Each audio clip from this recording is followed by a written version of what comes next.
Déjà à son époque, Paul Bocuse il disait il n'y a pas qu'est le savoir-faire, il y a aussi faire savoir. Ça, il était déjà avant-gardiste à cette époque. Alors ici, on est dans la façade d'Ombellule, notre restaurant gastronomique. On est au cours Folencan-Roosevelt, au 34 et au 36. Je pense que c'est une des plus belles rues avenues des Lyon, au 6e arrondissement. J'adore cet arrondissement. Alors on va repasser ici à Roseau. Nous sommes dans la brasserie Roseau. On a voulu vraiment garder, encore une fois, les traceurs d'une brasserie. Donc la première chose, c'est les bars. Ici, on a toute notre collection de chartreuses parce qu'on est très amoureux de ça, surtout mon mari. Alors, on a les banquettes avec les petits bouts de métal tout le temps qu'on peut trouver de partout.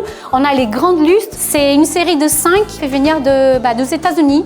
Ici, on trouve un de mes bébés. Lui, c'est vraiment un de mes bébés, c'est mon 4e enfant. C'est un chariot de découpe. Ici, on met les assiettes. Et en fait, ça, c'est une pièce qui n'existe plus. C'est de l'orfèvrerie. C'est vraiment incroyable. Avec Tabata, nous, on est des passionnés de gastronomie, mais au sens large. Elle était chef, j'étais second avec elle. Et puis, on a vraiment, on échangé, on a avancé ensemble. Et ce qui nous caractérise beaucoup avec Tabata, c'est que Tabata elle va avoir un côté assez très technicienne. Et moi, je vais apporter un peu plus de créativité, justement, sur tout ce qui est des nouveautés, les plats, etc. Donc souvent, comment on se crée nos plats, moi je vais arriver avec une idée en disant là j'aimerais bien qu'on travaille dans cette idée. Et puis Tabata elle va aider aussi à la construire et à le mettre carré, qui nous permet d'avoir un plat qui nous correspond bien tous les deux.